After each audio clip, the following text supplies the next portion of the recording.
What do you say? Ready to get this show on the road? Yeah, let's do it. You're on, okay. All right. Let's do it.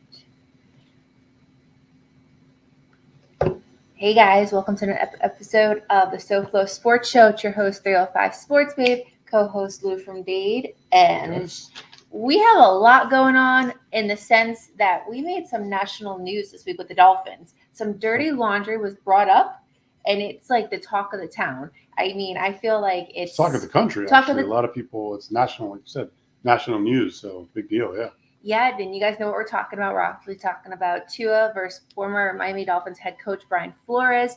We knew that the relationship was rocky, especially after Brian Flores left Miami. But a few years later now, we find out exactly how rocky it could have been. Obviously, there's two sides of the story, but I'm siding with Tua on this one. Yeah, no, definitely. I'm doing it as well. There's a reason why Brian Flores has not gotten another head coaching opportunity.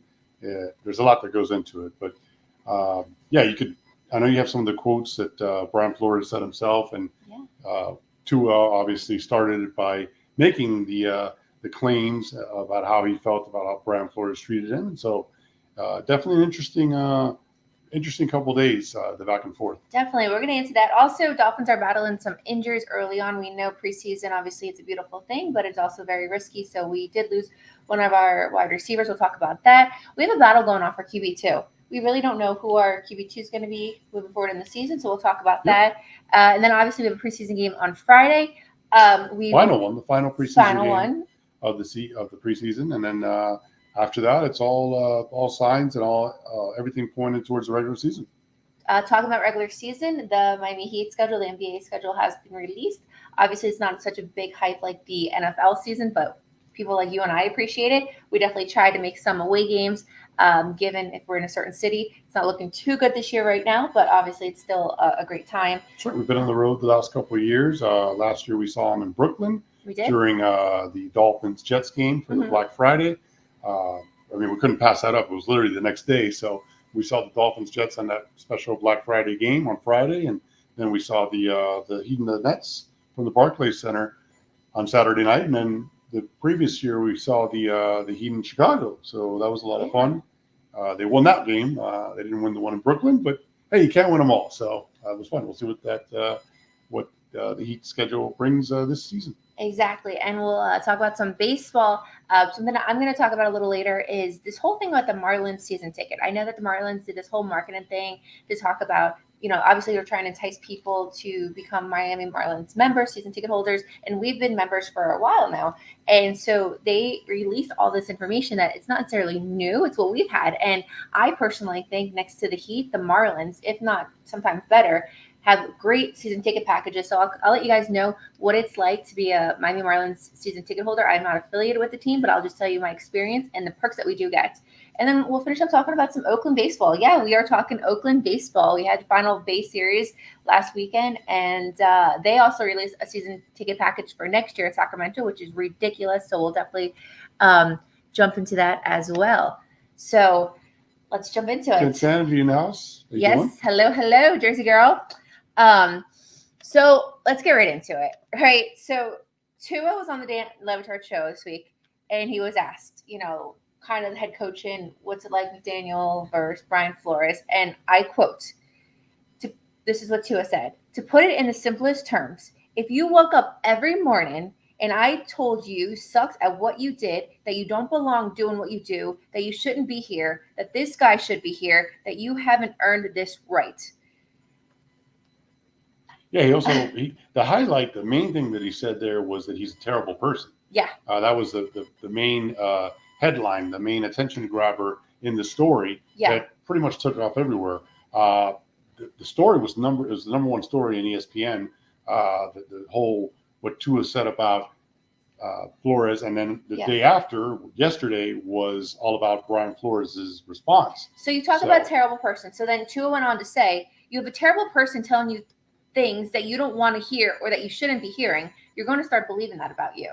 So essentially, Tua did call Brian Flores a terrible person because he was telling him terrible things that Tua started believing about himself. Sure. No, that's horrible for your confidence. He also, I know you got your quotes, the main quotes. I also had a quote from him that said, that Tua had said that he shouldn't be here. I think you mentioned that, Yeah. but that someone else should be here. And I guess he was talking about Justin Herbert, Yeah. that he should have been picked over Tua.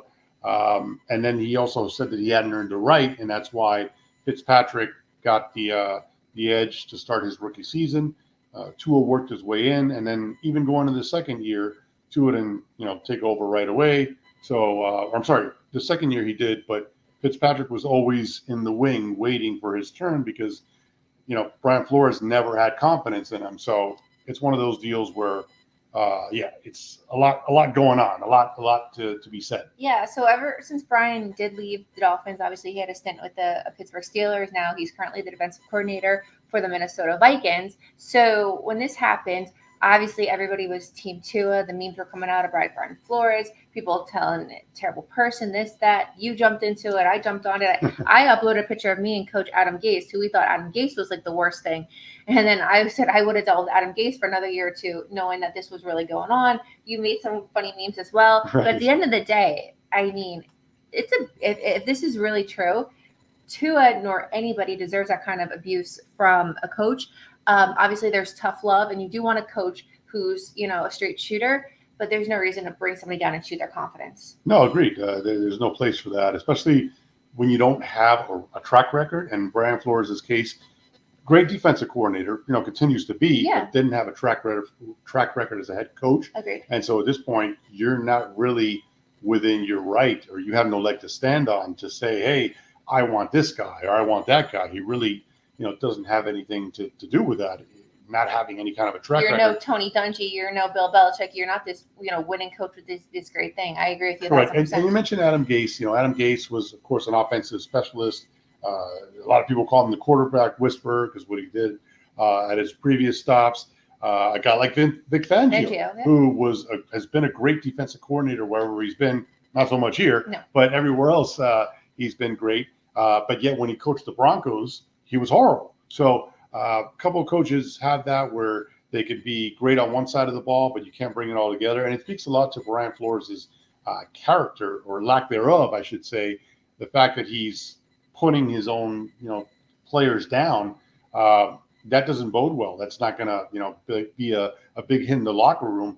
And it's one of the reasons, like I said, why. Well, we'll get to the other reasons, but one of the reasons why he hasn't landed another head coaching job. Exactly. So with everything that was said, Brian Flores did come up with a statement recently, and he essentially apologized. He said, that's pretty much not what I am anymore. I apologize for what I did to Tua, which you do give him credit for essentially admitting what he did and trying to move on from it, but that's still stamped now on his record, and it's something that he needs to live with. Whether you hate Tua, you love him, it's still someone's son at the end of the day, and it should never have happened. So I do applaud him for not denying it and saying two sides of the story, but at the end, it's still not right.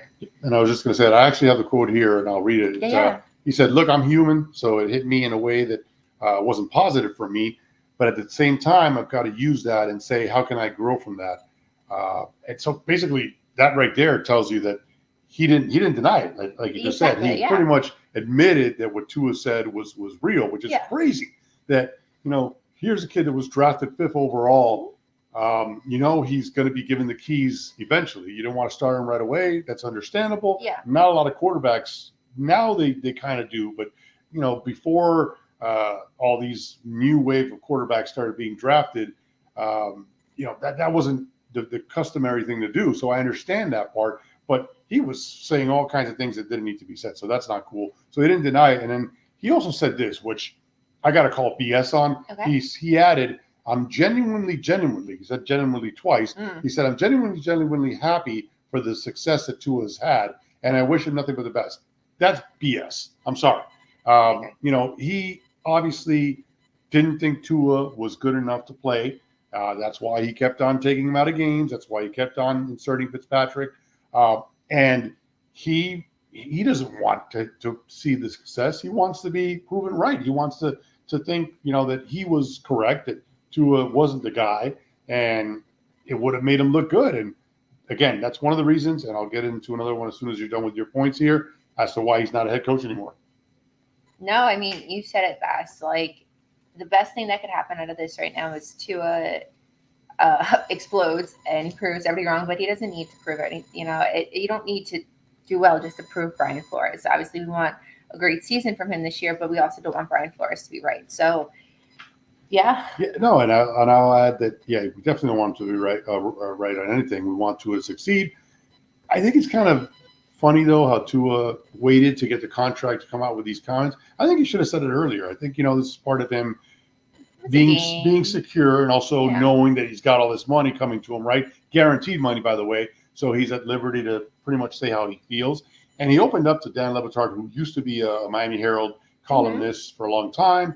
Obviously, he's a big star with ESPN, and now he's doing his own radio programming. But, he chose Dan Le Batard for a reason. Dan Le Batard usually gets the best interviews out of players, and Tua is kind of a quiet guy. He's very private. So it was surprising, but I'm glad he did it. I'm glad he got it off his chest. I agree. I'm glad Brian Flores, like we talked about, didn't deny it. He pretty much put it out there, and hopefully he can move on. Going back to, his first season, where he was handcuffed by Brian Flores, and then it culminated in the Tennessee game at Tennessee, where we had an opportunity to clinch a playoff spot. And Tua had a bad game, and I was upset because obviously when you are a rookie, but a number 5 pick, you're supposed to come out there and prove your worth. And Tua, and now we know why, obviously, because Flores held him back, but he had an awful game against Tennessee in a game that we hopefully were going to get in the playoffs from it. But looking back on it, it had to probably do with the fact that Brian Flores, number 1, ruined the kid's confidence, and then 2, didn't really allow him to execute, didn't let him go out there and make the plays that he had to make in order to be successful. He pretty much took the playbook and limited and didn't give Tua, in my opinion, a proper opportunity to have a chance in that game. Yes and no. So the only point I want to bring it is you got to remember who Tua comes from. Tua comes from Alabama and Nick Saban. So I feel that system should have prepped Tua for any NFL situation going into there. So I feel like he should have had a tougher shell per se, given what Nick Saban did to him all those years. Right, you're right. He basically from the best football program. He won a championship at Alabama, but he also was backup to Jalen Hurts initially, and then so similar situation, but he thrived. But it's a little different because at Alabama he had a national championship winning team, and when he came to the Dolphins, coming out a team that had the 5th pick for a reason, just weren't a good team. So he had to earn his stripes there, and I get it, but there's no excuse for what Flores said. Agreed. Talking about coaches, Mike McDaddy. Have you seen? You have not seen it. I have not seen it. You said you're going to say that, but can I just finish up one point with Flores? So look, Flores obviously doesn't look good in this case. The fact that he didn't deny it, the fact that he's not going out there, and he says that he wishes Tua well, but I don't believe that. But the bigger picture is that if you'll remember, Brian Flores accused Stephen Ross of offering him $100,000 for every game that he lost and tanked. So, and that was proven by the NFL not to be true. And then he played the race card. And look, you could say what you want about it, but I think it's a poor excuse. It's a way out. It's a way to add to his lawsuit against the NFL, which went nowhere. So Brian Flores lost a lot of respect, and he is coaching, now for the Vikings, and he coached for the Steelers as a linebacker coach. But I don't see him being able to recover from this, because when you go out at a franchise and when you call the NFL out for their hiring practices, and then, okay, fine, obviously there's been issues in the past with it, but in this particular case was not true. I mean, he checked off a couple of boxes. He's a black head coach. He's also a Latin head coach. So the fact that they are saying that they didn't give him opportunities or other teams didn't give him opportunities, no, he made that bed and lied in it when he, put up these claims against the Dolphins and the NFL. So, and at the end of the day, he didn't win as much as they thought he was going to. So Brian Flores, to me, is a guy that is going to be, in my opinion, designated to an assistant head coach or a defensive coordinator. Or a water boy. That too. I just don't see him getting another shot because of what he tried to do, and it was all proven to be wrong. And then when this comes out about what he said about Tua, certainly didn't help his case. So that's it. So go ahead and bring me up to speed with Coach McDaniel. Okay, so obviously we remember when McDaddy came to Miami. All the girls were like, "Ooh, who's this little cutie coming in?" And they described him as a Starbucks barista. Yes, that Right. or a Best Buy Geek Squad. Yeah. So Coach comes out in the press conference today looking like a Colombian cartel in like the 80s. Like his hair is real thick. I mean, he's super tan. Like he's just like he's been a little scruffy. The beard's been a little scruffy. So the talk of the town is the before and after, and like McDaniel's all Miami now. Like he is truly drinking the Kool-Aid. So definitely see that. He's been on Miami for a while. You know, he's got some cool style sense. And he was from California when he got here. Yeah. Him and his wife, they're definitely Cali West Coast vibes. Right, there's no turning back. Like California would say absolutely no. Take your butt in the 305 and leave it there. Like you cannot go back to California after you've been Miami eyes. Yeah. More about the Dolphins. We have some injuries. Obviously, a lot of them. Yeah, so let's just get into it. Tyreek Hill does have a brace on his finger. Coach McDaniel is telling us it's nothing to worry about. Tyreek is one of those guys where he limps and this and that, and we never know how serious it is, but we are being reassured that it's nothing serious. However, what is serious is River Craycraft. We know that he played on Saturday against the Commanders in the preseason game. Took a touchdown throw from Tua, who went 5 for 5. And Tua was excellent. Excellent. I know we're not going to see him Saturday upcoming against Tampa Bay. No starters will be playing. But hey, he played one series. That's all he needed to do. Yeah. He went 5 for 5 without Waddle, without Hill. So he looked excellent. So Tua found River Craycraft, corner end zone, completed touchdown, and it was beautiful. We were like, let's go, wonderful. Well, River Craycraft ended up sustaining an injury, and while it's not season ending, he is out indefinitely. So what does this mean? This means that we have two guys potentially fighting for his spot. Obviously, the one is Eric Azukama, and the other one is Braxton Berrios. Right now, what people are speculating, right? It's not me. What people are saying, it would probably be Eric who would get chosen for that spot over Berrios, which would mean out there we would have Eric, Odell, Waddle, Hill, and Malik Washington. So we have serious weapons out there. Yep. But obviously we don't want any of our players, especially River Craycraft, any of our starters to go down like that. But he is out indefinitely. We don't know how long that means.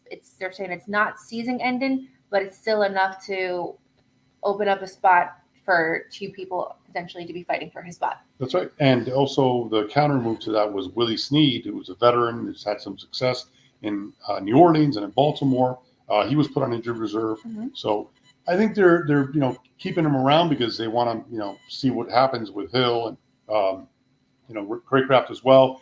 But we're deep at receiver. We are so deep at receiver. Also running back as well. And not to cut you off, but we're starting to watch these shows, these programs about the fantasy. Obviously, fantasy football is that's right. Fantasy football is and people are already saying like the two names. I mean, I'm biased, so my ears like perk up like trolls when I hear it. Everybody wants obviously Mostert and Achane on their team as running backs. Yeah, well, Achane is the real sexy pick because he's young. A sleeper pick that people are, if you know your stuff, that's one that you want to get. And obviously people know Mostert and his potential. So to hear like two of our running backs going early in people's draft, like tingles my heart. Yeah. I love it. And but also remember at running back, we just don't have them too. We have Jalen Wright, we have Brooks, we have Jeff Wilson as well. So yes, we are pretty stacked at wide receiver, but running back, we're nice. So point of story is Tua has plenty of weapons.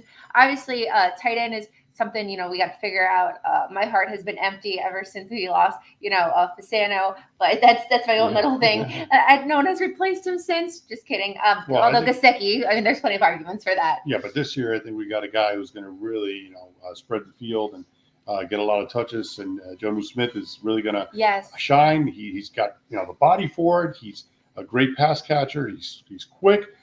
In that game against the Commanders on Saturday, they even threw a shovel pass to him, which is what they normally do with Waddle or Tyreek. So it shows you the trust in him to get that ball and get going in the open field. So I think he's going to have a big year, and hopefully we're able to utilize the tight end, which has been lacking the last couple of years. But they always say that year 3 is when you start incorporating the tight end to the mix, especially in Mike McDaniel's offense. So hopefully we can see that. Definitely. And two other guys who have not practiced all season with us, obviously Odell, we acquired him back in May. We haven't seen him practice. And then same with Jalen Waddle. This is actually interesting with Jalen Waddle because the team is being very, very hush-hush with this. They're calling it an undisclosed injury. And to me, that's super concerning because tell me it's a wrist. Tell me it's a knee. You know what I mean? The fact that it's undisclosed, I know they're protecting him, but I want more, right? I think Waddle's got an injury history, and he's missed games. Yeah. Did it in college as well. So I think they're just being precautious with Waddle. I don't see him, missing any time. I think Waddle is a case kind of like Teron Armstead, even going back to old school Dolphins, legendary Dolphin in Jason Taylor, right? Jason Taylor was famous for never practicing. He was at every off-season workout. He was there for training camp, there for voluntary camp, and he was always in the building. He was working out.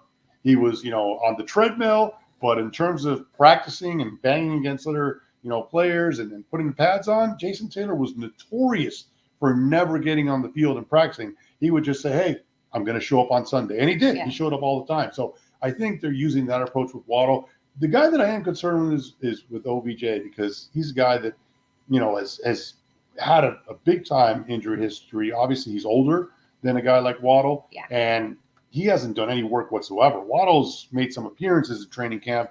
OBJ hasn't done anything, and I don't think that looks good in terms of him being ready to play week one. Or remember, week one is against the Jaguars on Sunday, and then 4 days later you play the Bills. So I don't see OBJ ready to help us in those first two games. So some guy who is ready is Papa Paul. Papa Paul is in the chat. And Papa Paul is joining us. Yes, but here it is. Papa Paul is joining us in Houston. He bought some of our very last tickets. But get this. I don't think you know this. No, I think you told me. I did. You did. It is his first Dolphins away game. That is awesome. Oh, Papa my Paul, gosh. you will never forget your first. There's even more incentive for the Dolphins to win this game. And I talked about this earlier when we released the packages back in May. The Dolphins have actually never won at NRG Stadium. They're 0-6. Ironically enough, they won the first ever game played there, a preseason game. So we're not going to count that. But they are 0-6 in the regular season. So Papa Paul, we're going to have a great time in Houston, and we are going to walk out with a win, sir. I agree. No, super excited for that one. December seems so far away, and although I do not want the NFL season to be rushed, I'm just so ready for that. Hard Knocks. So do you know who's being taped with Hard Knocks this year? Is it the Lions? Bears. No. Oh, the Bears. Sorry. Okay, so fun story about the Bears. The more you know. So I gotta laugh when I talk about this. We obviously had Hard Knocks last year. We were very lucky. HBO. I loved it. We looked forward to watching it every week and everything. What was one thing about Hard Knocks that you noticed? There's a million things. I'll just tell you. The cursing, right? Oh, yes. There's a lot of cursing. Every other word, this, that. So for those who had kids, they learned a lot. Their vocabulary was spread out that whole entire season. Now the Bears owners are very proper, and they're against cursing. Oh. So they told their players that they will not be any cursing. No. It's that they are saying they don't want any cursing because it's not a representation of them and the family and the team. Wow. So guys, Hard Knocks this season went from R to PG-13. So be prepared. Yeah. Well, speaking of the Bears, Caleb Williams, the number one pick, who we actually saw last year in the Coliseum against Stanford, USC Stanford. Mm-hmm. We were obviously out in California to watch the Dolphins opener against the Chargers in LA, and we happened to visit the Coliseum the night before. We saw Caleb Williams in action. I think he had 4 touchdowns in that game, and he Heisman Trophy winner the year before, and so far he's been getting nothing but rave reviews by everyone. He looked really good. He's making all the right reads. He's throwing the ball away when he needs to. He's running, not in danger, but running, in the right time to run. So he's primed to have a big rookie year and a great career based on what everybody's seeing and what they're saying about him. Yeah, no, I think it's going to be great for their franchise, and nice turn the page start. other teams need that as well. Like the Giants could use one of those turn the page as well. But we won't talk about that. They sure could. It's funny. The Bears, they won a Super Bowl. Before the Super Bowl got its name, NFL championship was the way to go, and the Bears had a couple championships there as well. Long-standing tradition in Chicago. They've had amazing running backs, Walter Payton, Gale Sayers, but they've never had a great quarterback. The quarterback of their Super Bowl year was Jim McMahon, a very fun guy, right? He was kind of like a Johnny Manziel of the NFL. Everybody loved Jim McMahon, but statistically, he wasn't a great quarterback. I mean, he did have Walter Payton in the backfield, but the Bears have never had a star quarterback. And no, I'm not counting Jay Cutler as a star quarterback. Obviously, he didn't do too well down here in Miami either. But yeah, no, it's going to be interesting to see if they could finally get a true franchise long-term quarterback in the Windy City. Although one would argue that Justin Fields had a stellar game against us 2 years ago when he ran pretty much, and he's still running, and he could pretty much beat out Usain Bolt at this point. He broke. That's right. He set a franchise record for rushing yards against the Dolphins. We were at that game. But, Fields, obviously got traded in the offseason to the Steelers. Yeah. They kind of gave up on him, but look, they got the number 1 pick. He got a chance to get Caleb Williams. It's one of those where, hey, make the move or be stuck with regretting it forever. And they credit to them. They traded away Fields and they drafted Williams, and so far they're looking good. Yeah. Last thing about the Dolphins before we move on to the Heat schedule and the Marlins. I say we like we're part of the organization. The Dolphins have a situation right now where obviously you need a QB too. Right. And there's potentially 2, if not 3 guys that they're talking about. 2 we know of, and 1 is speculation. I'll start with the speculation one because this is one that I've backed up, and more people are starting to kind of drink the Kool-Aid, especially after what they're seeing in these preseason games, is Ryan Tannehill, right? You're not going to resurrect Ryan Tannehill from anything and expect him 5 years, come in and start this, that, to anything like that. That's not going to happen. But Ryan Tannehill did do well down here. He knows how to play down here. I feel like he could teach Tua things. He's not going to be like Uncle Dan Marino and give him that kind of guidance. But I feel that somebody like Ryan Tannehill would be like a Fitzmagic and kind of just have that role where we don't want him playing. But if something was to happen, heaven forbid, you could be like, all right, this knows it. So that's like the sleeper pick that people are still talking about. But I would before you move on to the other one, I would kind of disagree with that. I think I think revisiting the Tannehill situation is I wouldn't get into that. Tannehill was a starter here. To your point, he had a good run as a Dolphin. Respected. Unfortunately, it didn't culminate in a playoff win. The one time that we qualified for the playoffs with him, he was hurt. So Matt Moore started that game and played well. Matt Moore almost won that game against the Steelers in Pittsburgh. But it's almost like been there, done that. Tannehill at this point in his career is like a system quarterback.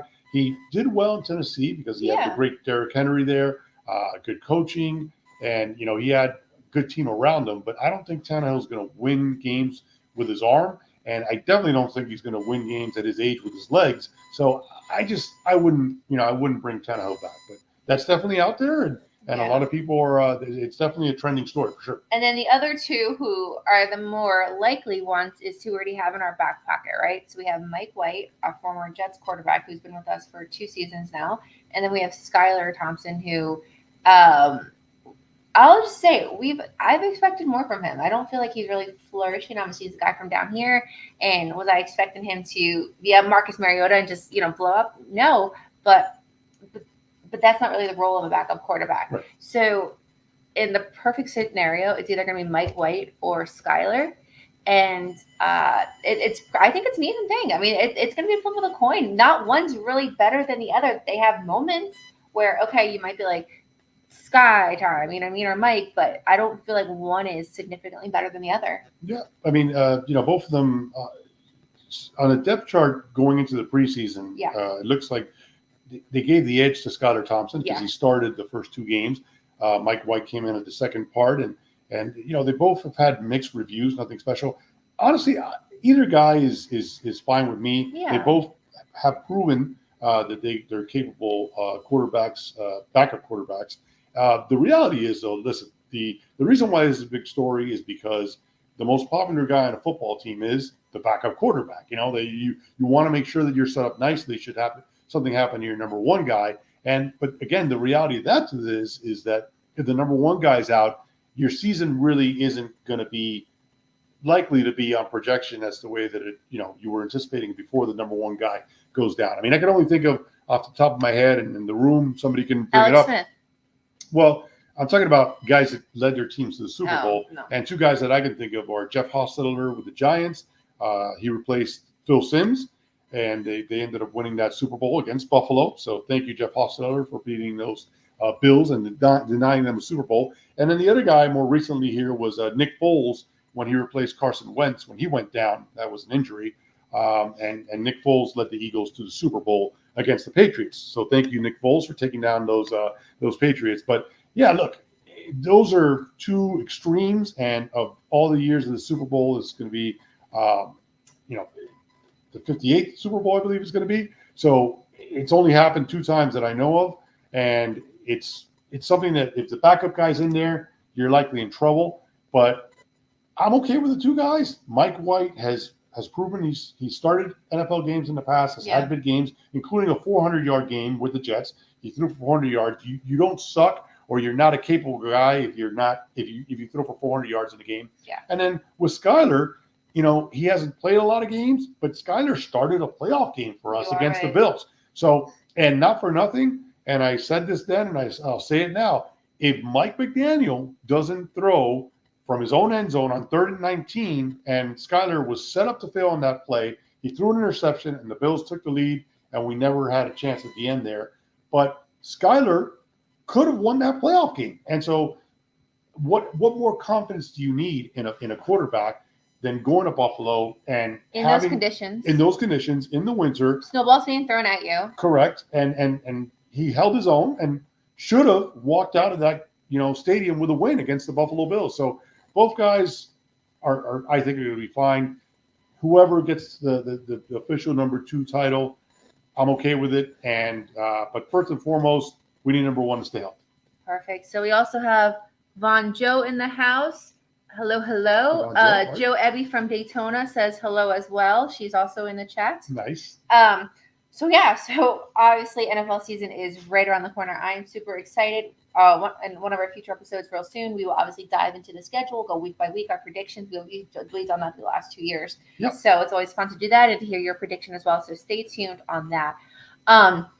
Before we wrap that up, about Salon Ahmed was cut by the team. Did not make the 53-man roster. Correct. That's pretty much like the only big one. We obviously know that there are more to come, but that's kind of one where, it wasn't expected, but it would have been okay if it didn't happen either. Yeah. I mean, he's a guy that, speaking about that Buffalo game 2 years ago when Mostert went down, and before we had, Achane, Mostert, and Wilson went down, and Ahmed started that playoff game. So that's a guy that has experience. And but we're deep at that position. And that's why that move was made. But yeah, you mentioned the 53-man roster. That's going to be coming up here after this Tampa Bay game. Yeah. I think it's Monday or Tuesday will they'll release who that final, the final roster is. And then you got that the next 2 weeks to get ready for week 1 against Jacksonville. And it's amazing because you start this training camp in July. Obviously you have the OTAs before that, and you have the rookies coming in, you got rookie camp, and then you pretty much focus on the months of July and the months of August to, you're getting your team prepped for the year. You're seeing, who's going to make the team, who's going to stick. You're trying out all your approaches as to what kind of a system you want to run. You're just trying to build it, right? You're Correct. Just trying to build the best product you can, and hopefully, you keep the right guys, cut the wrong guys, and that's it. I'll tell you, our buddy Kyle did not get looking like a shot with the Dolphins. Right. So we do wish Kyle Ulbrich the best of luck. As you guys know, he spent all summer outside of Dolphins camp facility trying to just get a shot to try out for the Dolphins. And, he's very positive, and, he knows that when one door closes, another one opens. So we do wish Kyle the best of luck moving forward. Yeah, absolutely. And he didn't rule anything out in terms of where else he would land. Obviously he could have some opportunities in the CFL. Yeah, so. Correct. And so, he'll have that chance. But yeah, just to finalize my thought here about the roster. Once that, game ends on Saturday against Tampa. Friday. It's Friday. Sorry. Yeah, Friday. You really lock down on who your 53 guys are going to be, and then it's a totally different mentality. It's not going to be about who's going to stick on the team. What kind of a system you're going to. Everything should be in place by then, and it's just a preparation for the season. And the main thing is to stay healthy, and be healthy when it counts late in the year. Yeah, and obviously our guys are already up in Tampa. They took the long flight all the way up to Tampa. Kidding, a very short 35-minute flight from Wheels Up to Wheels Down. So they are up there. They play at Raymond James Stadium, which is actually the first away game that you and I went to together, I believe.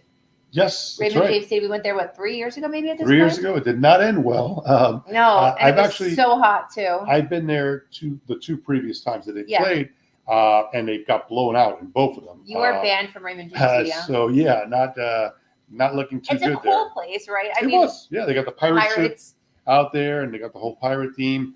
I would love the next time that I'm there that they wear their creamsicles. I love the Bucko Bruce old pirate, the swashbuckling pirate with a knife in his mouth, and those creamsicle jerseys. I think they're awesome. So I know that they're bringing them back this year against the Detroit Lions, but I would love the next time that we're up in Tampa, which would be in now 3 years or 2 years maybe.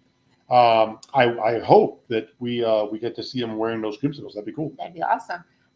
Okay, so switching gears. Last week, the NBA schedule, 2024-2025 schedule was released. Obviously, it's nowhere near as a big fuss as the NFL schedule, but something we look forward to. Mentioned before that we've gone to a few Heat away games, not as many as we'd like, but we enjoy going, and it's been a great time. Heat opened up their season on Wednesday, October 23rd.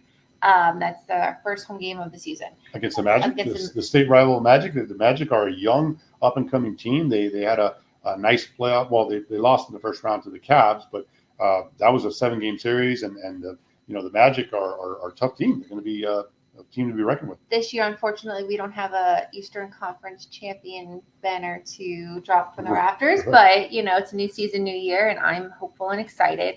The play-in tournament is going to be happening again this year, so they released that schedule. And year 2 of that. That's pretty cool, which also means that I was reading up on that, and I got some games highlighted here.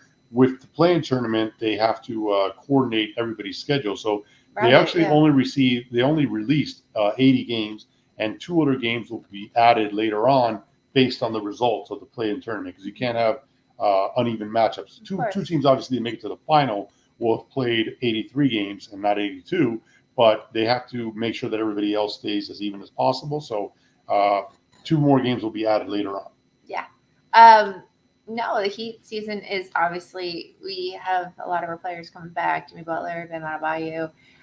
Those obviously are key players. We're hoping for a healthy Tyler Hero and to see what's producing. Yeah, we got time to talk about it, but you got guys like guys that made some improvements playing against world-class competition, talking about, of course, in the Olympics, and Nikola Jovic and Bam Adebayo, both playing.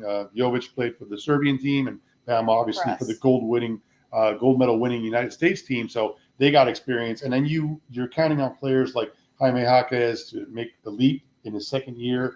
Obviously, we lost Terry Rozier in the playoffs. Jimmy Butler didn't play. So, getting those guys back healthy and being healthy at the end of the year, kind of like the same story of the Dolphins, by the way, is essential there. So I did have some highlights here that I want to talk about with regards to the schedule. The Heat are actually playing a game in Mexico City against Washington. Yeah, so it's ironically enough, when they announced that, it's early November, right? Yep, November 2nd. I looked into that for us. I said, you know what? Big Heat fans, little international fiesta in Mexico. We have a huge Dolphin following fan club in Mexico. I said, stay with Armando. That trip alone was going to be not what it would have cost to go to Germany, but it was ridiculously expensive. Wow, look at that. Well, I'm glad you didn't do it. Yeah. But Armando, by the way, International Fan of the Year. So shout out to him and Mexico Nation, Dolphin Nation. But we will not see you in Mexico City for the Heat game this year. We will not. Very expensive. But you could rep for us, definitely. A couple other highlights of the schedule. The Western Conference champion Dallas Mavericks and Luka Doncic comes into town Thanksgiving week, so 11/24. The Knicks come to town on Halloween Eve, 10:30. The Knicks are in town. LeBron, of course, former Heat legend. And his son. And his son, that's right. The father-son duo. You could check them out at the Kaseya Center on December the 4th. January 19th, you're going to get an Olympic gold medal final rematch in Victor Wembanyama and Bam Adebayo when the Spurs come in. So that'll be the rematch of USA versus France. Bam and Wemby went at it in that game, so that should be fun. And then last couple ones here is Steph Curry and the Warriors come in late this year in March 25th. And of course, even though it pains me to say it, since they are a rival, and since I freaking hate them, Celtics, the defending champion, tough to say that, but yes, the defending champion Boston Celtics make 2 appearances in Miami this year. They're going to be coming to town on February the 10th and on March 14th. So those are your highlights for the Miami Heat. No Christmas game this year. No game on Thanksgiving. Christmas we have. No, right. I was going to say Christmas. Well, Thanksgiving the Dolphins are playing the Packers. I know. So, I was going to say Christmas. So we're taking care of that. But so do we really have a Christmas day without any sports this year? I think we do. That's like the first time in a while. That's We're right. always either at a Heat game or Dolphins. Yep. That is very, very, very interesting. Yep. Desi in the house, we just gave a little non-shout out to your Celtics. Very subtle. That's right, Desi. If you happen to want to come down to Miami to see your Celtics, they will be in town on February the 10th and March 14th. February 10th, he's not going to be able to because we're going to be in New Orleans for the Dolphins Super Bowl. So I love it. He cannot. That's right. You know what? Yeah, I meant to say that. The Super Bowl is on February 9th. Yeah. So we're going to be there, and there's going to be a big party, in town the day after. So definitely. Yes. They might have to move that Celtic game because there's going to be a big party in Miami after the Dolphins. Talking about big party, we sure had a big party back in June when our Stanley Cup champs, Florida Panthers, won the Stanley Cup. So a little news about an event that we're going to be hosting. Yep. Lou and I, 305 Sports Travel, we have tickets for the opening night Florida Panthers versus Boston Bruins. So, Jesse, want to come down? Come down for it. We have lower level tickets and we have upper level tickets. This is the opening game of the season where our championship 2023-2024 banner will be released from the rafters. And first time in history, because obviously this is the first Stanley Cup that we've ever won. So we have tickets, we have a tailgate package. It's going to be a banner night. It's going to be a historic night.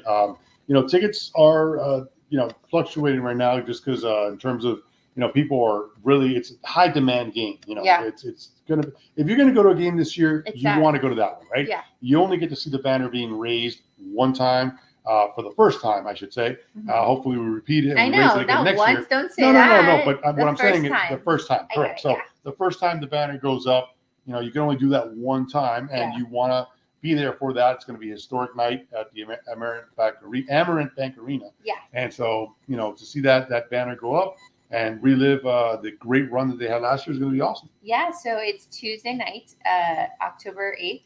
And we'd love for you guys to join us. We still have some tickets left. So 305sportstravel.com is where you can find that or let us know. That's right. And we also are partnering up with the Metro Rail Cats. Yes. For the tailgate. So the best hockey tailgate ever. Yep. Truly and sincerely. They're the best. JD Boss, which, by the way, please go vote for him for the Canes, the Canes Fan of the Year. He deserves it. He's all over. He represents every sport. I think he even goes to like the rowing team events, the diving. I think he's everywhere. I'll tell you which one he doesn't go to is softball. Okay. Why? We don't have a softball. Oh, team. There you go. I didn't know that, but you got me. I did. I got you really good. That's the only reason why he doesn't go. That's the only reason why. How about that? That's a good one. They don't have a team. Otherwise, if they had a team, you best believe that JD would be the Boss would be there. So support him and his. He's trying to be the Fan of the Year. He deserves it. So we'd love to have him do it to win that Fan of the Year. And we will be joining the Metro Rail Cats pregame for a nice little tailgate before the Panthers raise the championship banner against the Bruins. Definitely. And one other thing I want to talk about, obviously baseball, right? Beloved baseball. We're dwindling down. We have accepted the reality, the fate that the Marlins will not be going to October. I think that was determined in spring training, to be honest. Okay, but I stayed positive. We've had some trades throughout the season. I'm not going to get into it, but Luis Arraez, Bell. Some trades. I know. Okay, let's forget about that. But 2025 is going to be our year. Sandy is ready. I don't know if it's going to be our year. It's going to be an improvement year than what we did this year. But yeah, we got a lot of work to do, and we made all these trades for prospects, and prospects in baseball take more than any other sport. So like Max Meyer and stuff. Yeah, it's a whole gonna thing. it's gonna be one of. I'm talking about the prospects that we got in the trades. Oh, those, yeah. Max Meyer's already been a prospect for us, but he's kind of struggling as of late. So at this point, it's going to be the next couple of years trying to figure out who can stick, and hopefully we got a good return on some of the trades. So the Marlins ticket office and the marketing team came up with this thing that really got the eye of a lot of people. That they said, hey, sign up for Marlins season tickets, and these are all the perks you get. And how they worded it was truly marketing 101 genius. They said things like, you can have flex games, you can move your seats, you can have food and beverage credit, you could have 2 seats in one game, you could have 4. You could play in a game probably. And so when they said these things, people were like, what? This is amazing.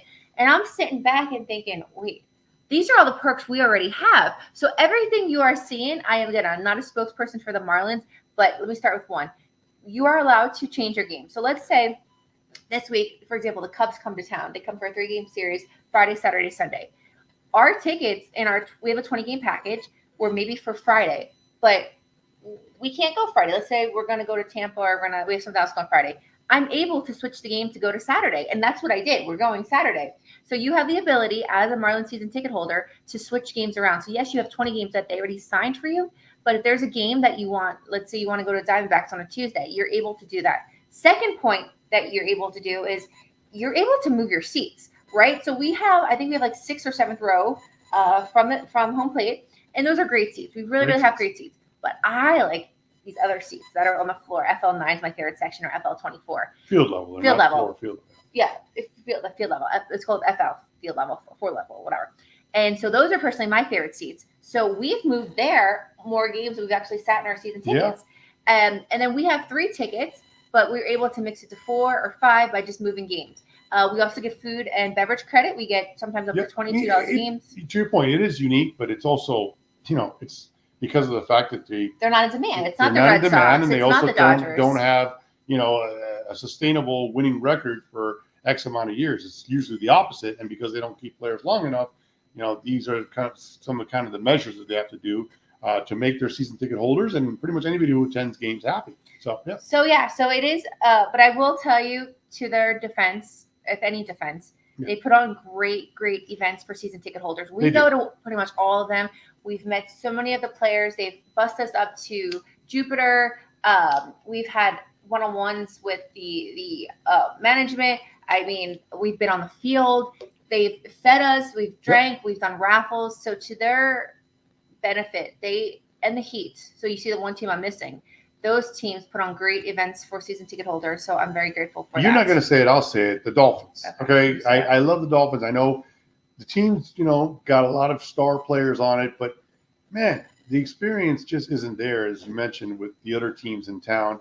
And I saw something the other day on social media where the Giants they're celebrating their 100th anniversary, which I know it's a big deal, but they're giving away a Lawrence Taylor bobblehead. They're giving away replica Super Bowl rings. They're giving away, experiences, game experiences.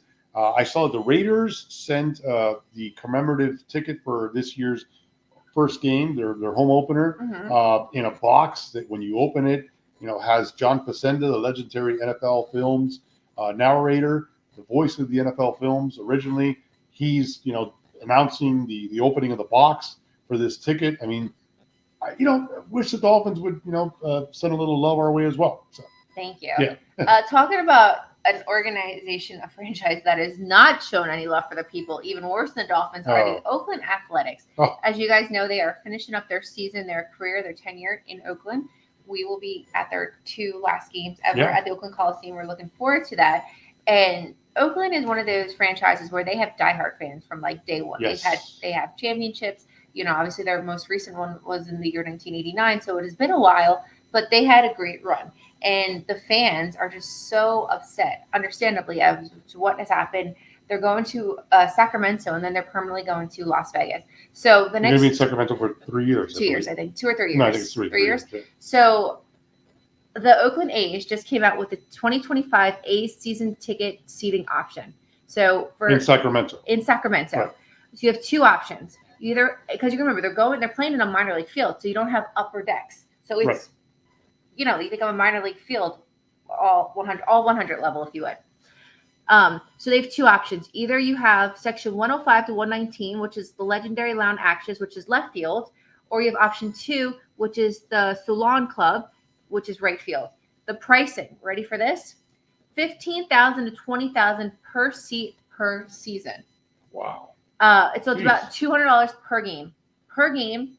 And then it includes your seating. They call it premium seating, but it's not premium seating. It's just seating. There's no. Yeah, it's a minor league ballpark. Minor league ballpark. Unless they fix the seats, It also includes parking, which is cool, and then food and beverage credit, which we already got. That's a lot.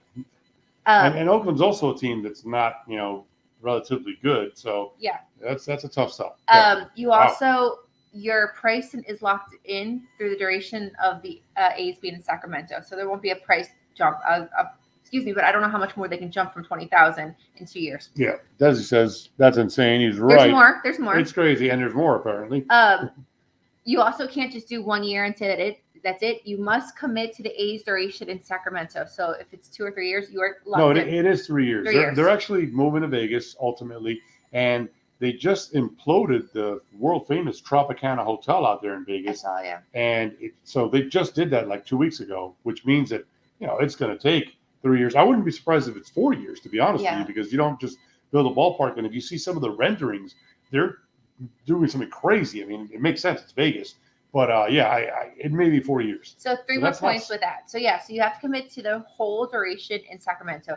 You also have to have an in-person appointment to secure your seat. So what we do is we go online and, we look where we want our season tickets. And for them, you have to actually go there with an in-person appointment to pick it. Then on top of it, you could only do a full season package. Like I said, we have a 20-game package. Honestly, that works perfect for us with the Marlins. There's even 10-game packages.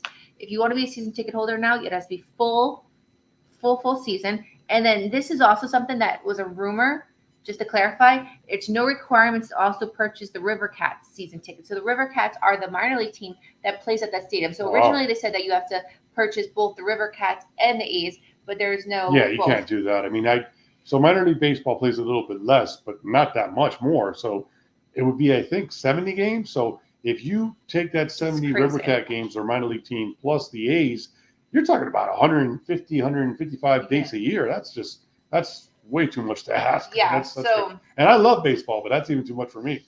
That's crazy. So so the A's are in a lot of poo-poo right now, and I always think sometimes we have issues, with our Miami Marlins down here, but it could always be worse.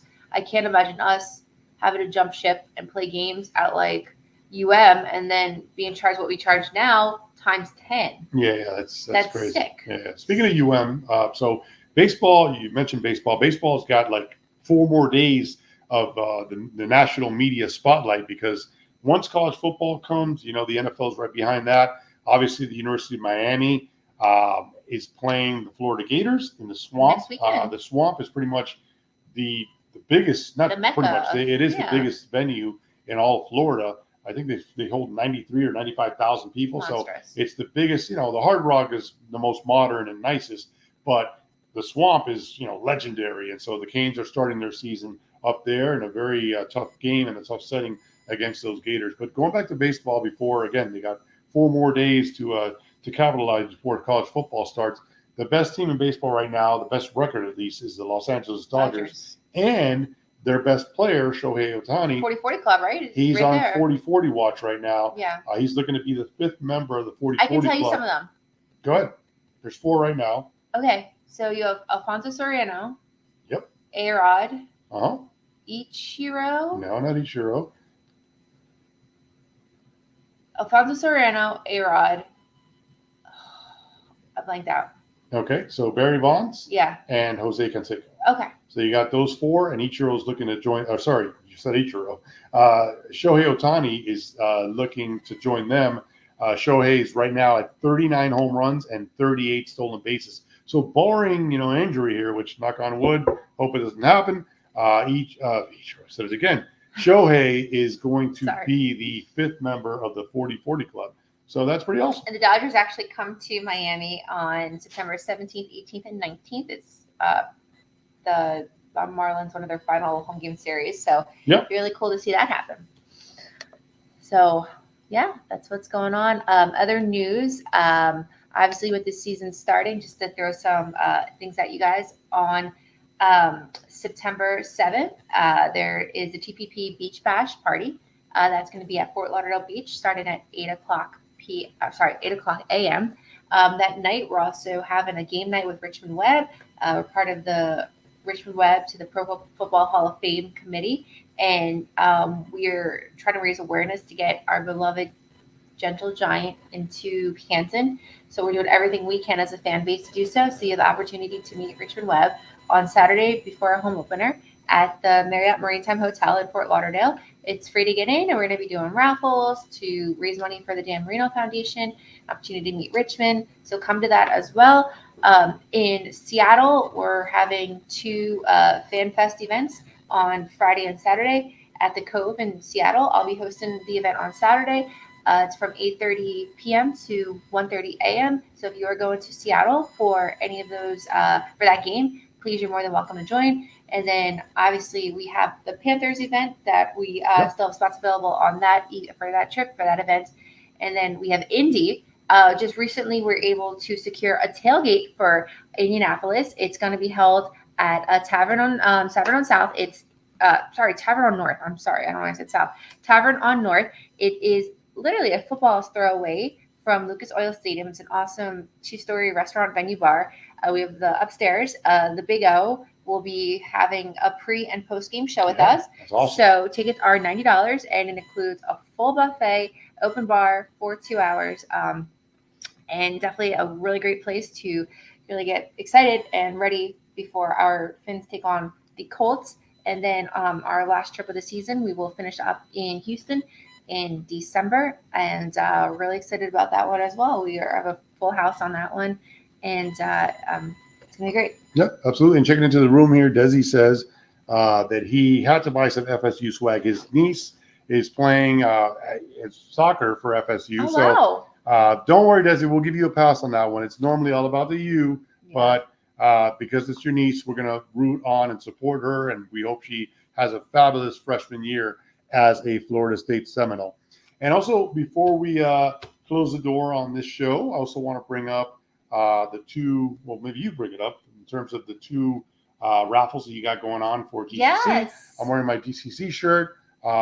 And so, yeah, you want to bring them up to speed on that? Absolutely. So the first raffle we have is we have 2 tickets to Monday night against Tennessee, and a parking pass and 2 member lounge accesses. A good buddy of mine, Tim Wood, donated those tickets for my DCC efforts. Thank you, Tim. And for $25, you can get 1 raffle ticket, or for $50, you get 3 raffle tickets. And we will be pulling that drawing the day after Labor Day, which is Tuesday. So 2 weeks from now, we have a chance to win Monday Night Football tickets, aisle seats, and parking in the members lounge. It is a phenomenal deal. I mean, you're taking a chance. I would even, if you want her to go to a game, get with somebody and say, hey, you pay $12.50, I'll pay $12.50. Add up to the $25 donation to take a chance to win a tremendous value package that, again, includes 2 aisle seats for the Monday night game against the Titans. It includes a parking pass, and the member lounge is pretty much the steal there. The member lounge gives you access pregame, halftime, and best of all, postgame. So while everybody's sitting out in traffic, you get to go back into this ultra cool, hip, awesome member lounge. Check out the postgame shows that are going on. They'll be all over the big screens, air conditioning. You're able to have sodas, water, some snacks that are available postgame as well. So we've been in there a couple times, and it's an awesome place. So it's a great value, and more importantly, goes to a great cause. So there's that. It's win-win. I mean, if you don't have the tickets, you're winning because you're donating to DCC. And Exactly. then also the second one we have is the squares, the boxes for the first 2 games of the season, which is the Ravens and the Chiefs. And then you also have the Packers and the Eagles Packers in and Brazil. Eagles from Brazil. Yeah, that's right. And so, again, $20 gets you a box for each game. So it would be cool to, track those games along, and hopefully you have your winning numbers come up. You'll have 8 opportunities for your $20 buy-in, gives you an 8 opportunity chance to walk away with a little bit of a jackpot, and it goes to a great cause. I Great. So, one of my taglines for my 9 to 5 job is there's a lot going on. There is a lot going on. There's always something going on. Especially us. We have a lot going on. Look, you live in a city that has 4 professional sports teams. We love professional sports. You got the Hurricanes, as we mentioned, getting their season underway here soon. They've won 5 national championships. Should be 6. Screw you, Ohio State. Sorry, had to say it. There's just so much to do in this town, sports-wise, and we are here for it. We're here to cover it. We're here to give you our opinions on it, and we look forward to doing that through the course of the regular season. Yeah. You mentioned that we're going to be giving our predictions, and we want you in the room as well to give us your predictions, and we cannot wait to get the season started. Agreed. And once the season really does kick off, we will be having weekly episodes. So that'll be coming soon. May not be a certain day a week. We cannot probably commit to every Tuesday or something, but we will be producing an episode every week once the season starts. So stay tuned for that. We'll have guests on the show and hopefully report back from Dolphin wins every week. Absolutely. That's the goal and that's the hope. So let's do it.